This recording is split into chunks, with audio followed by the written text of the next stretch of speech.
All this is Dr. Mubin Sayed. So the discussion today is about the Lancet Commission's report, 54-page long report.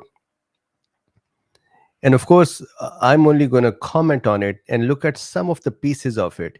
And if I can say that a report generated by 174 people, 23 counselors out of them, has erroneous material or incorrect or biased or one side leaning, then of course my own commentary is up for a um, similar judgment.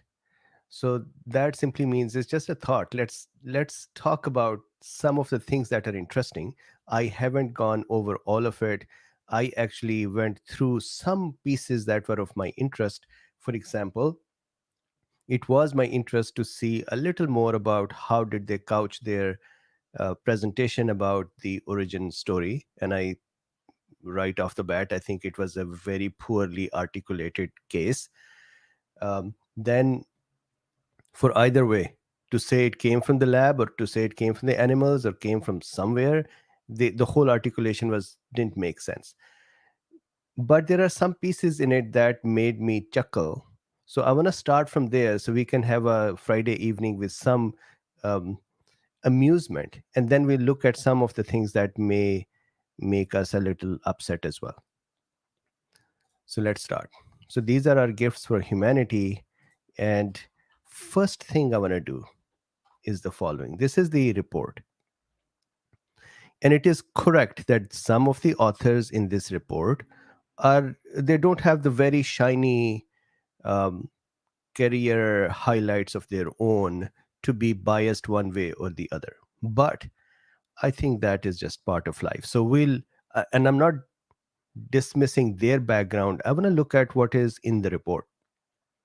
So I want to start from here. The report, in their key findings, they said, let me see where their key findings. They started from the proximal origin of SARS-CoV-2 remains unknown. And I actually agree with this, that we still, yes, there are studies that have said that this is for sure coming from the bats, and the Chinese government or their messaging is correct and we can trace back the genetics. But that study itself has been criticized as well. So I would say that more is needed there. Similarly, the theories about lab leak, or was it US lab or the Wuhan lab, or was the US sponsored this and then it came out, and so that also is, nobody has seen it yet, so there is more information needed. So I think it is fine for them to bring it up. They actually brought it up as their first point, because I keep thinking many times that this seems like the buck stops nowhere. 6-7 million deaths, and still we we cannot even understand where the problem started and if that problem is manageable or not. I think it's a valid thing to do, to say, how did this start? Our response to it is the second part. How did this start, and can we then make sure this doesn't happen again? That's a valid thing. Okay, so the second part, the second one here, WHO acted too cautiously and too slowly on several important matters: to warn about the human transmissibility of the virus, to declare a public health emergency of international concern, to support international travel protocol design to slow the spread of the virus, to endorse the public use of face masks as protective gear, and recognize an airborne transmission of the virus. This is what made me kind of I think it will make you chuckle as well. So it's actually a funny thing. WHO then, of course, responded to them and said, okay, fine, here is your comment about us. So we would love to respond to you. And a very bureaucratic response that, hey, what you're saying is this is awesome. We should actually get together and work on these things together. You are in line with what our agendas are, and give us a little more money and we would really do it. And you said strengthen the WHO. We totally agree with this. Thank you very much. And then here is something that we disagree with. So WHO welcomes the overreaching overarching recommendations of the Lancet COVID-19 Commission's report on lessons for the future from the COVID-19 pandemic, which align with our commitment to stronger global, regional, and national pandemic preparedness, prevention, readiness, and response. So, yeah, what you're saying is our agenda as well. Very good. At the same time, here are several key omissions and misinterpretations in this report. This is what I really like, because when I would say that they have omissions and misinterpretations or misinformation in this report, then I'll be said, well, this is another YouTuber saying another less important thing on YouTube. But when WHO says that back to them, so now they both are criticizing each other and they both have problems. So WHO thinks there are omissions and misinterpretations. But this is not what made me chuckle. Here is something that was funny. WHO then said, look, we can actually prove to you that we did a lot of good work. And here they are giving a rapid response. That on 30th December, we found out about it. On 1st January, we activated the incident management. On 5th January, we issued a global alert. On 9th January, WHO convened the first many teleconferences with established global. So they are giving a timeline, right? So I used to cite, excuse me, I used to cite an example my family members used to give us when they would ask me to do something and I'll not do it, but I'll look all busy. They would say that there was a goat and there was a jungle, and the monkey became the head of the jungle for some reason, and the goat lost her offsprings, her babies, and she came to the monkey and she said, can you please find my babies? And the monkey would go up the tree and down the tree. Here these bullet points look very similar, up the tree and down the tree. And so the monkey kept doing that for the whole day, and the goat sat around and cried, and then she said, where are my babies? And the monkey said, forget about the babies, look at the effort I'm putting in. So after this whole timeline, they say further, a comprehensive and detailed list of actions taken by WHO during the COVID-19 response can be viewed in our interactive timeline. Guess what one event is missing? Neither here. So they go up to from 11 to 12 February. Then, if I look for the word March here, they say the extraordinary G20 Leaders Summit of March 2020. There is a reason I'm looking for March. So March 2020. This is the only one mention of the March here, although they put in a lot of dates with what they were doing. And then they say, hey, look at the remaining events and activities on our timeline. They missed March here, and it would become clear that March was very important, and they missed it deliberately. Then let's go to their timeline.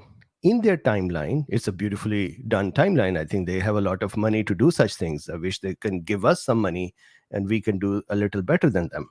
So here, this is their timeline. In this timeline, so the timeline is here. They have this whole timeline of the pandemic, beautifully done. I love it. And down here are various events. And they start from every little star and the circle is an event that they performed during the COVID pandemic. So you can keep going. And I was also very curious again for March. And now we have the March here. I was curious for March 11. Guess why? Tell me, I'm going to hold for a few seconds. Guess why was I curious for March 11?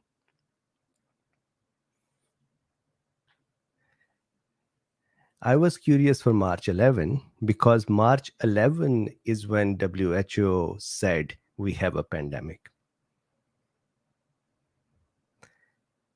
If WHO was very proud of their behavior, or think about it this way, if they had declared pandemic in January, Would they not be saying it that, hey, December we found out, January we said it's a pandemic?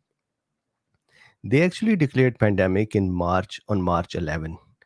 Even in the boxes here, I believe the most important thing is how fast they reached a conclusion to say it's a pandemic, please stop. Interestingly, here they have this box open for March 5 or something, 6, 7. They have a box open for March 15, 16, 17 time. They do not have the box open for March 11. This little green box is actually March 11.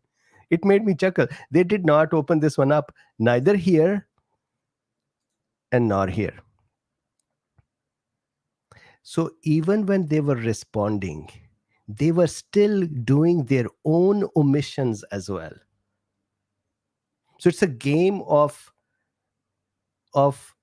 crafting the message to obfuscate the things that may not look right. So they are crafting the message in another interesting way. The WHO is responding and crafting it in another way. I was shocked that there is no March 11th mention in this beautiful activity log. Neither was that box open. So I had to actually go and keep every box, open up those boxes. So here, let me open it for you. March 11, deeply concerned both by alarming levels of spread and severity and by the alarming levels of inaction. WHO made, and I'm going to open it, WHO made the assessment that COVID-19 could be characterized as a pandemic. This is March 11. Can WHO be proud of it? I don't think so. That's okay. They can say that, hey, we were working, we were trying to figure it out. And that is what this commission's report said. They were too slow and they were not bold. It said somewhere, I have their PDF open as well. So let's go.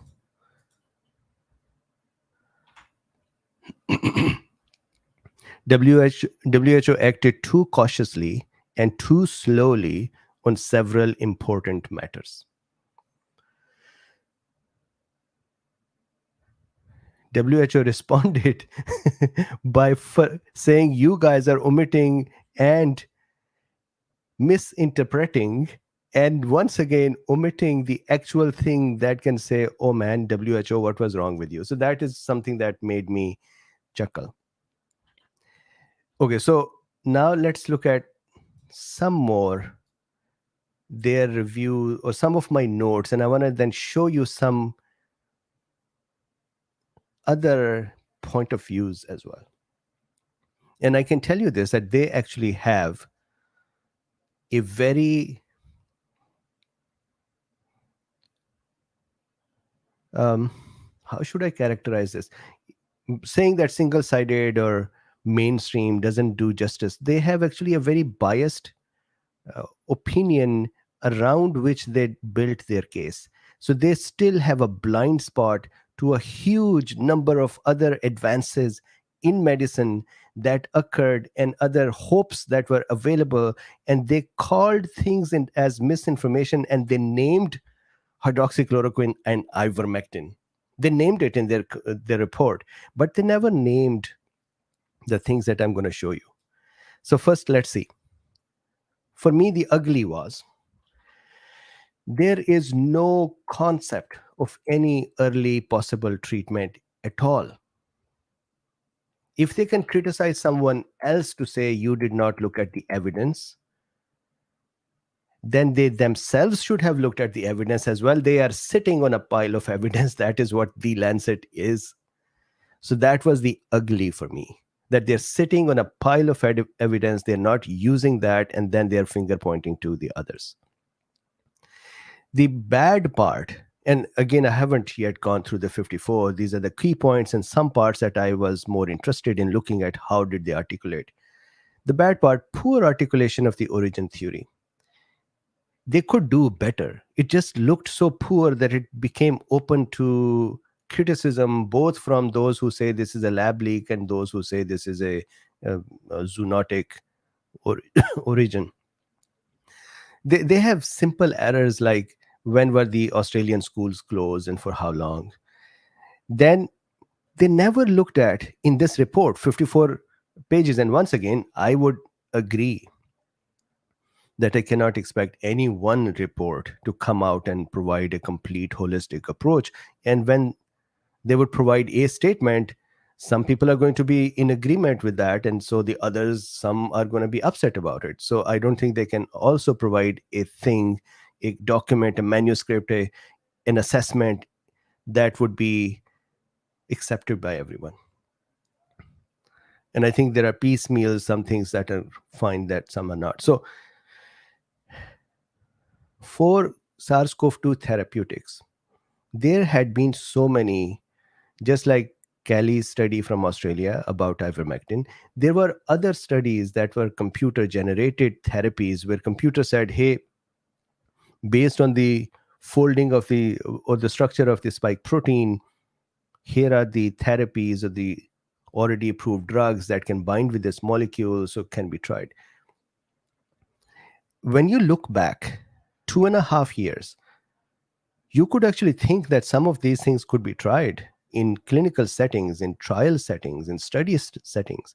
But I did not see any approach from anyone to do that. And I actually saw these papers like Lancets and JAMAs and NEJMs to actually actively suppress the surfacing of such information. So this I would consider omissions as well. But WHO's messaging of omission is to protect their behind. When I'm saying omissions, I'm talking about being open minded enough to see what is the evidence around to then look into it, which they are finger pointing on the others to say you missed the evidence. So that is pretty funny for me. So there are a lot of computer generated possible therapeutics. You can Google it, and there are so many studies that would come up with that. Then for the emerging economies, they call them low income countries or poor countries, they said they did worst than the richer countries. And that is because richer countries had better resources, plus they made vaccines and they were able to buy them, and they were not generous to the other countries.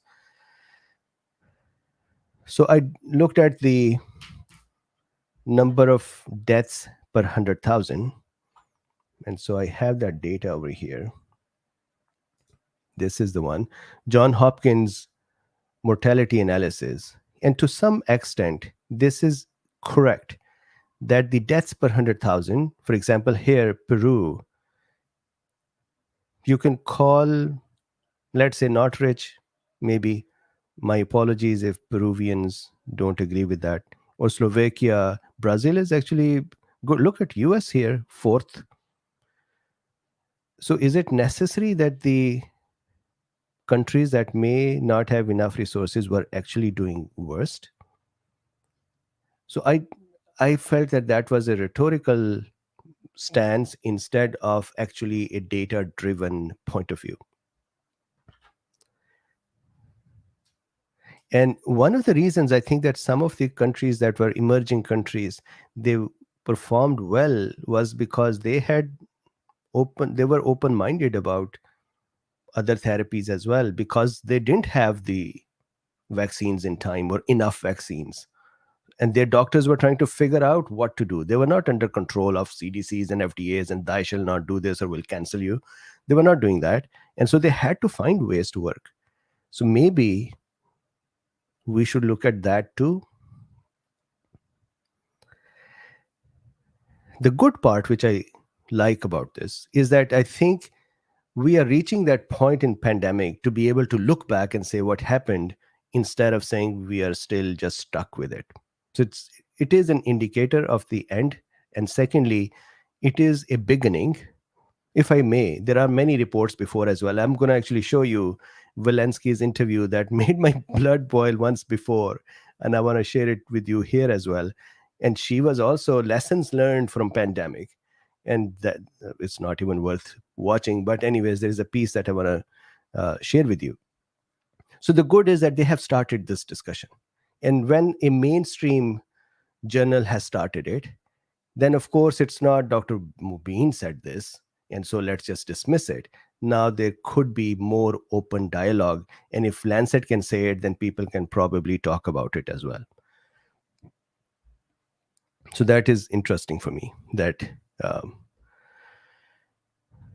they did that. Now, talking about one more thing, and that is disinformation. They actually, for disinformation, specifically named ivermectin and hydroxychloroquine. And they said such disinformation made people hesitant. And they blamed the social media for that. They blamed YouTube for that. They did many such stances, which I think are uh, at best stupid stance from the Lancet, and at worst, the propaganda continues even in the name of a commission report. So let's see if we talk about misinformation as misinformation. If we don't use that label to only say that if you talk about ivermectin, we'll call it misinformation and we'll beat you. Or if you talk about hydroxychloroquine, we'll call that misinformation, we'll label it that way, and then we'll judge you and we will punish you. And so many doctors have had their licenses cancelled and their careers destroyed. Here is something that I want to put some evidence in front of you to see how do you see this. Let's be neutral for a second. Let's see some information and see, is this information or disinformation or misinformation? What is it? Let's see this one. Neuropathic symptoms with SARS-CoV-2 vaccination. This is an NIH-led study. Avindra Nath is, I believe, a neurologist in NIH and head of the neurology disorders division. He led this study. I talked about it before. If you look in my channel and look for first ever NIH vaccine injury study, you would see Bree's interview with me where we discussed it. In this study, Avindra says, together, there were, I believe, 12 patients in it. 52%, 23 patients. Together, 52% of patients had objective evidence of small fiber peripheral neuropathy. We're talking about vaccine injury. 58% treated with oral corticosteroids had complete or near complete improvement after 2 weeks, compared to 9% or 1 of patients who did not receive immunotherapy having full recovery at 12 weeks. So I hope when I read this, it made this sense that the patients who were given oral corticosteroid or IVIG, they recovered. At 5 to 9 months post symptoms onset, 3 non-recovering patients received intravenous immunoglobulin with symptoms resolution within 2 weeks. So doesn't this give you an idea that they all recovered? And corticosteroids or IVIG is the answer, immediately or late. So let me ask you this. How many vaccine injured patients you know that have not recovered in this way? Number one. Number two, the patients on this study. I had 2 of the patients interview with me, which are also on YouTube, Bree and Dr. Denise. And they both are still sick. What will you call this? Information, disinformation, misinformation? Would you think that NIH saying this kind of a thing incorrectly will have to be criticized somewhere?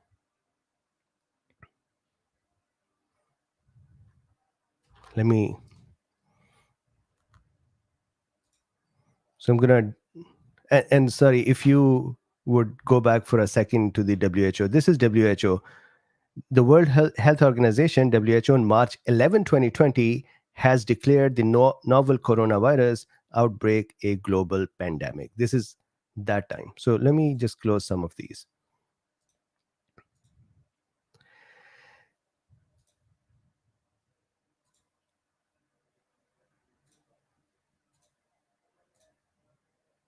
Here is that study. So this is the study, and they said everybody recovered. Conclusion: this observational study suggests that a variety of neuropathic symptoms may manifest after SARS-CoV-2 vaccination, and in some patients might be an immune-mediated process.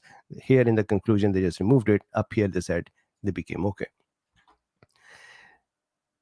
So now I want to show you another thing that is really interesting for me. Tell me, what is this? Information, misinformation, disinformation, ignorance. Here is Department of Medicine grand rounds from this university, Walensky, director of the CDC, right? I want to play a clip for you, and I do not know if my mic would pick up the sound of the speakers or not. I have played this in the past as well. W- Walensky over here, and please remember, this is March 3, 2022. This is not 2020 or 2021 when we didn't know much. This is March 3rd, 2022, this year. Here is how she's musing about the lack of her own or her team's knowledge that vaccines' efficacy will wane and the variants can escape.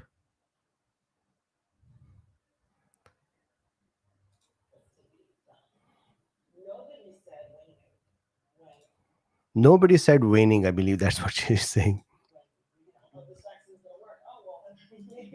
Look at how comfortably she's amused at the lack of this ignorance. But then,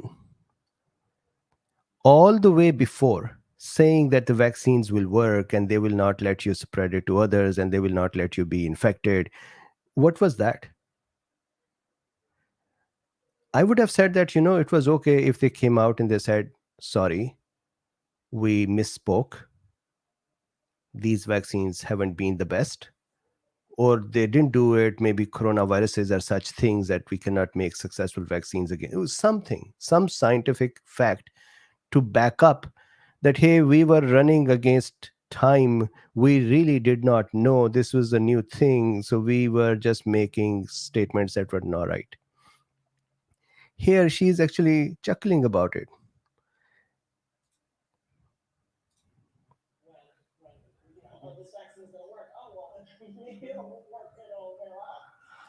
So maybe it won't work and wear off.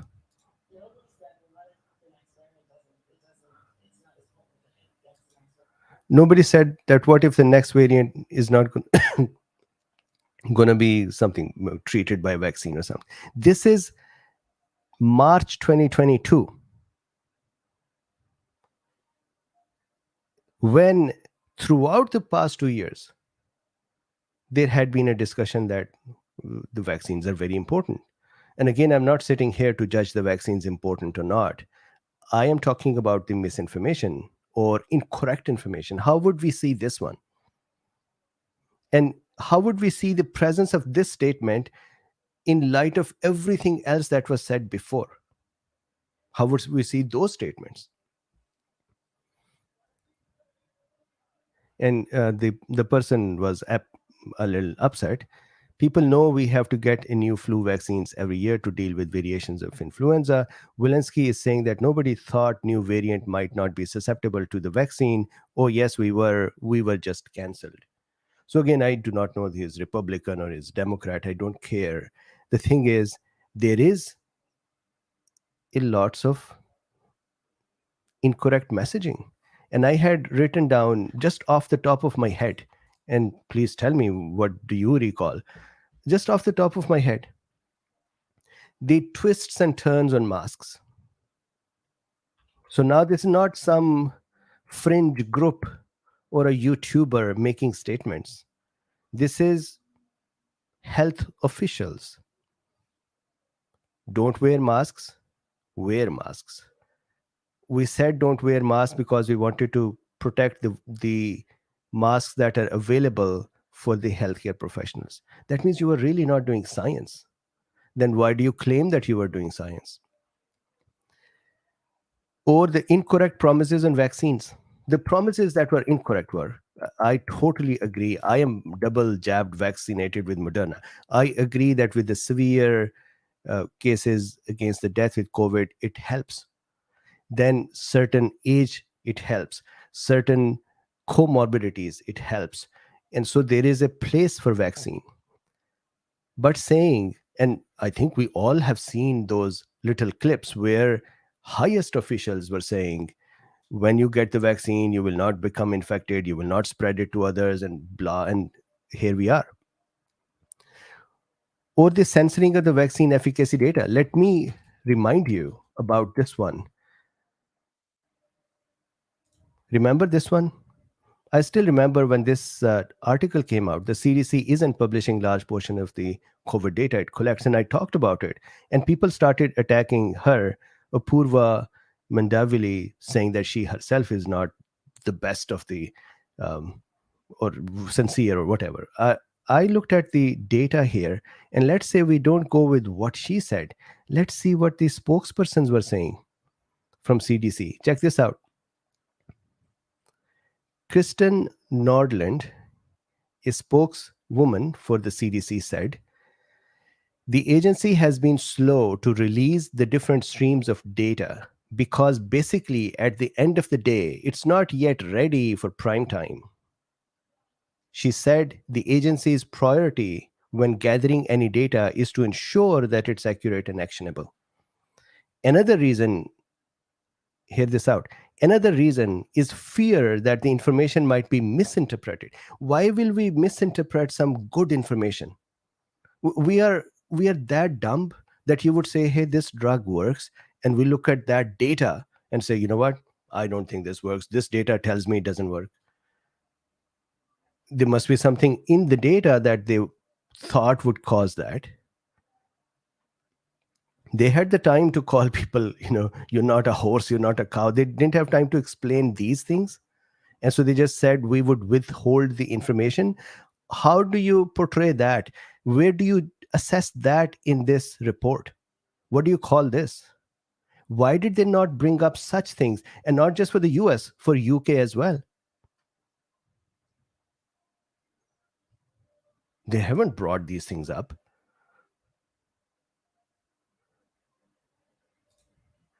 Look at this.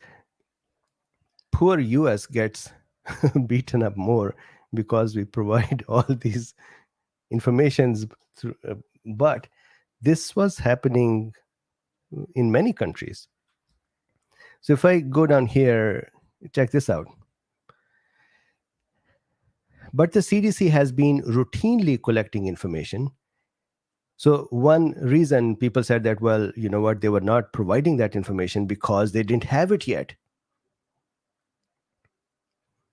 Here, but the CDC has been routinely collecting information since the COVID vaccines were first rolled out last year, according to a federal official familiar with the effort. The agency has been reluctant to make those figures public, the official said, because they might be misinterpreted as the vaccines being ineffective.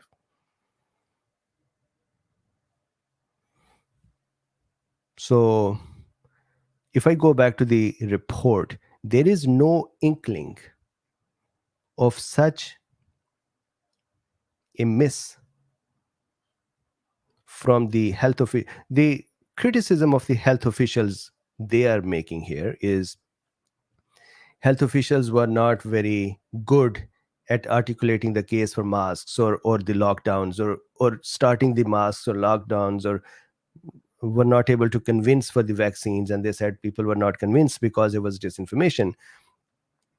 I think there was inconsistency in information, and there was a hiding of the information, either because they thought we will not understand or because it knew that the information was not good. But when you don't provide the information,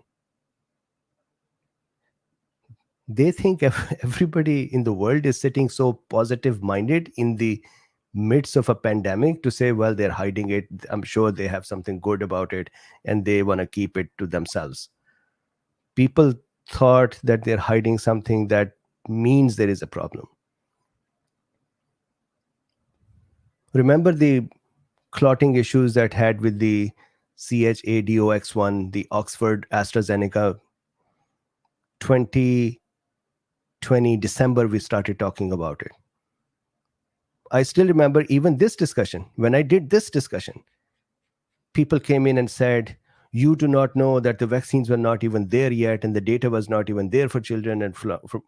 But the data was present. And for those whose data was present, even that was not shown. Anyways,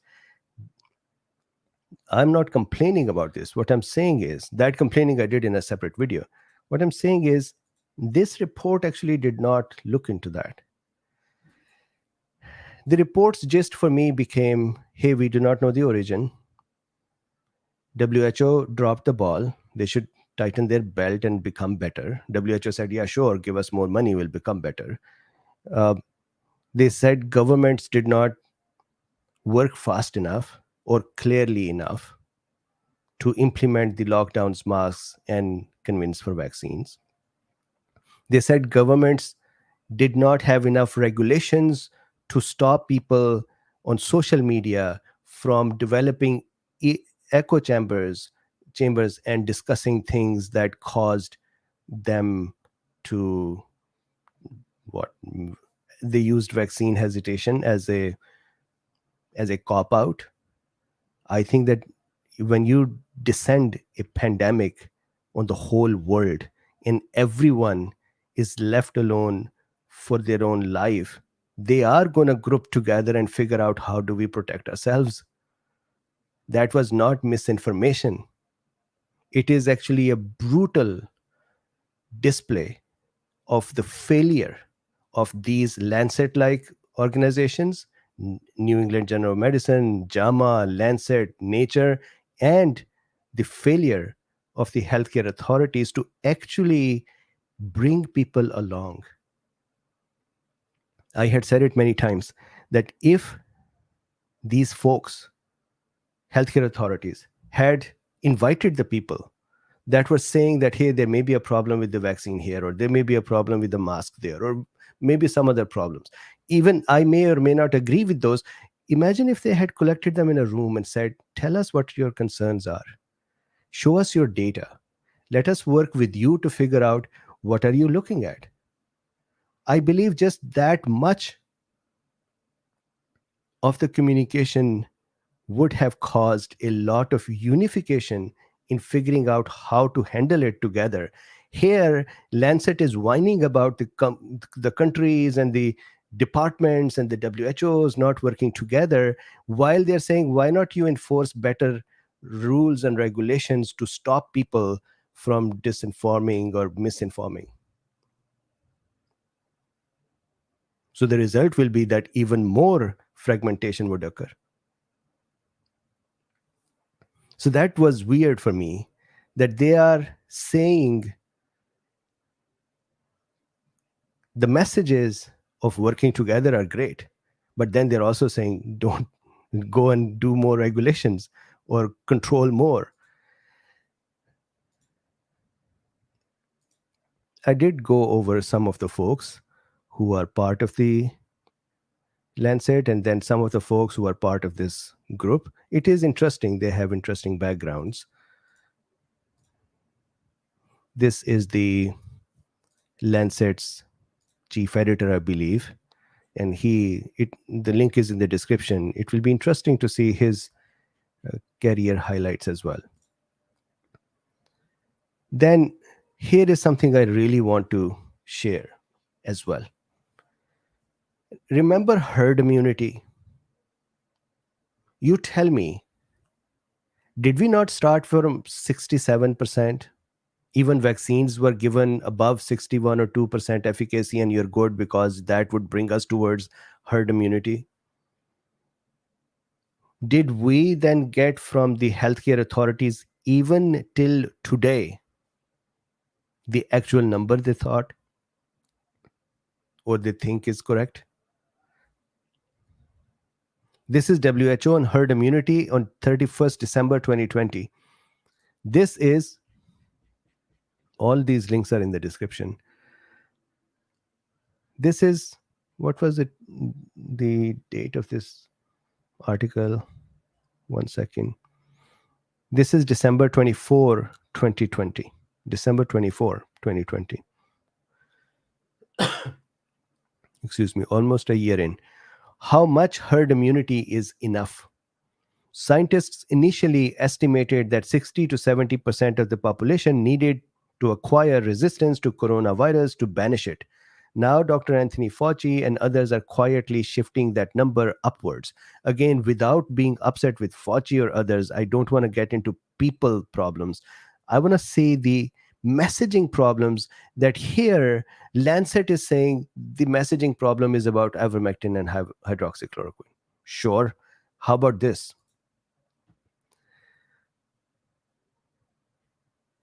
Since the start of the pandemic, the figure that many epidemiologists have offered has been 60 to 70%. I remember talking about it. That range is still cited by the WHO.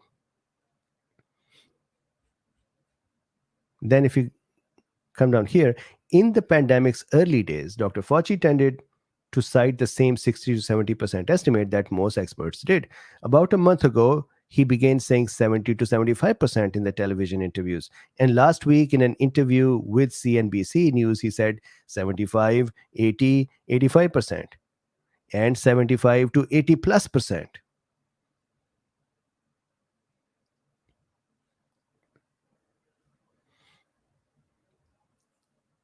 So I saw somebody's comment, ACQ is useless. Fine. The question is, there are such statements and such messaging as well. How would they find their place in such commission's report? So this tells me that the reporting itself is still very biased. I am sure that they would say we were as neutral as possible. We are 174 people from all over the world, and we are 23 commissioners, and we've been working on it from whatever. So 173 experts. But this is where they are at. Let me actually, just one last part and then we break.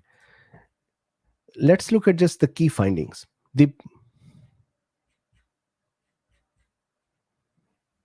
Just very quickly. Number one, origin. They want to know more about the origin. WHO was slow. The outbreak became known globally in early January. Most governments around the world were too slow to acknowledge and respond. Coordinating among governments was inadequate. Epidemic control was seriously hindered by substantial public opposition to routine public health and social measures, such as the wearing of properly fitting face masks and getting vaccinated. This opposition reflects a lack of social trust, low confidence in government advice, inconsistency of government advice, and low health literacy, lack of sufficient behavioral change interventions, and extensive misinformation and disinformation campaigns on social media. I actually think that the health literacy, we can actually request any of their commissioners to come have some discussions with us. Public policies did not properly address the profoundly unequal effect of the pandemic. Among high income countries, those with strong and resilient national health systems, including public health systems that complement clinical health care, have generally fared better at addressing COVID 19. Rapid development of multiple vaccines has been a triumph for the research and development system and the result of long-standing public and private investment and cooperation. However, the lack of a multilateral and coordinated approach by government to manage intellectual property rights, technology transfer, international financing, blah, blah, blah. Economic recovery depends on sustaining high rates of vaccination coverage at low rates of new clinically significant infections and on physical. So they have that as well. The sustainable development process has been set back by several years with a deep underfinancing of investments needed to achieve the sustainable development goals and the aims of Paris Climate Agreement in most countries, the pandemic diverted resources. So that is what they have to say. Tell me this. So I found some things that are good, I found something that were bad, and I found some things that were ugly. Tell me, what did you read it? Did you read it more thoroughly? What are the interesting highlights for you? How much weight do you give to this report? It would be interesting weekend reading to see the comments.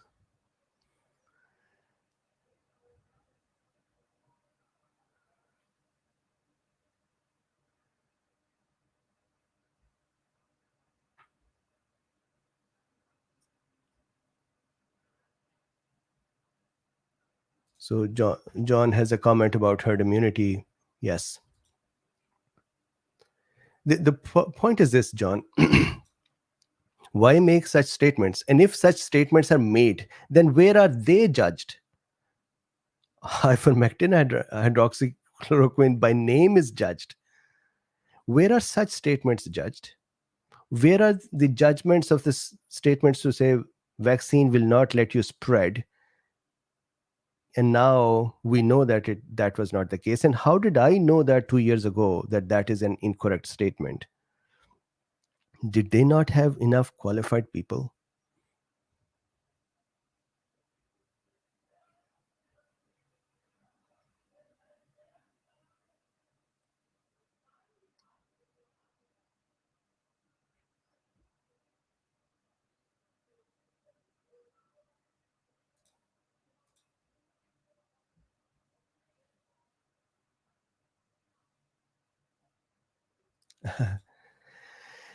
John says zinc. So, John, cool beans have been talking about it for a long time. So, thank you very much. And thank you for the update.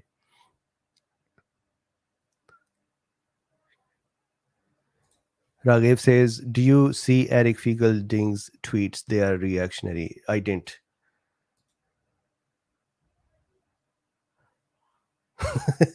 Doug, what does this mean? Why is flip flopping getting zapped? What happened?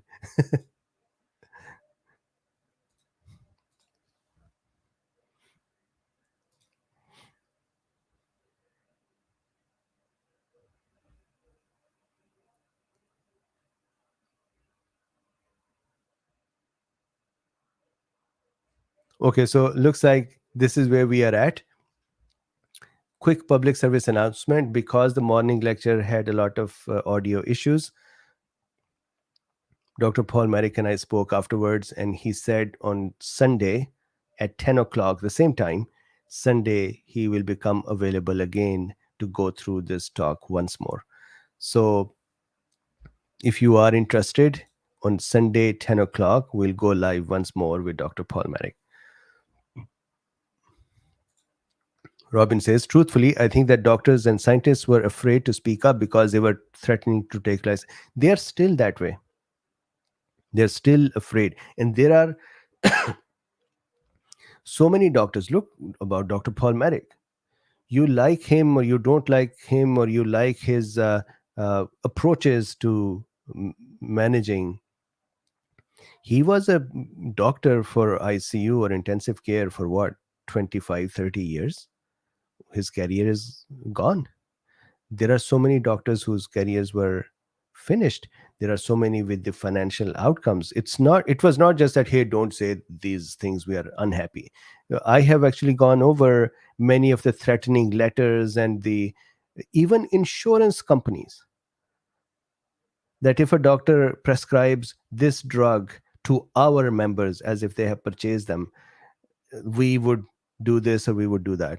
Remember, I actually shared that.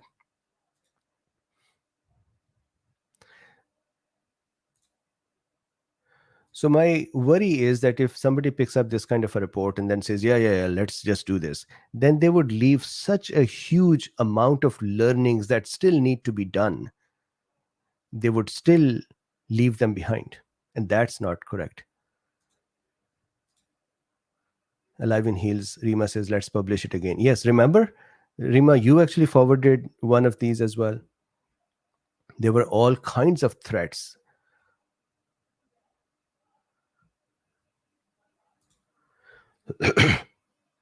Excuse me. So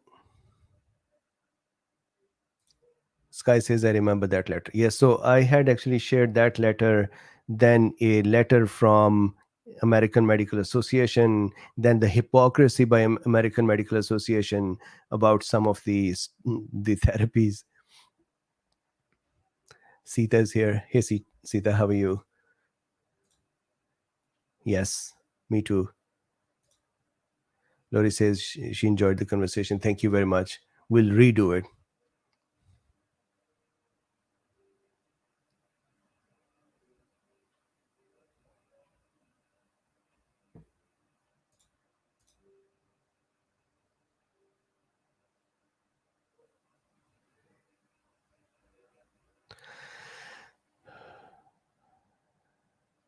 Okay, good. So with this, let's stop. Pat is a yes. I strongly believe, I did not start with this. So John is saying, Dr. Bean, how many meals are you eating in the day? Two, morning and then the lunch.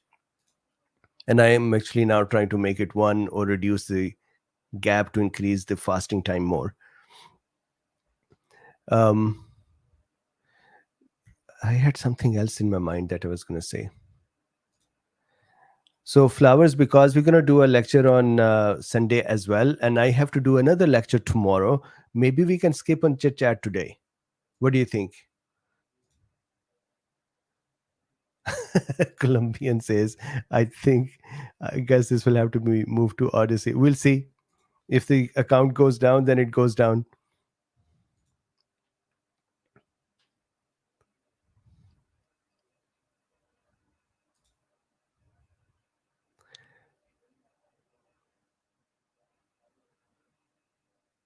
Okay, good. So I'm actually enjoying the comments. Absolutely. All right. So with this, thank you very much. Have a nice day. Please like, subscribe, and share. That is a tiny, small fee for this class. And in the description, there are links if you would like to support this work. You can buy me a coffee, or you can use PayPal. You can become a Patreon member. You can become a Substack member as well. Thank you very much. I'll see you on Sunday. And I'm very interested in your commentary as well. Good night.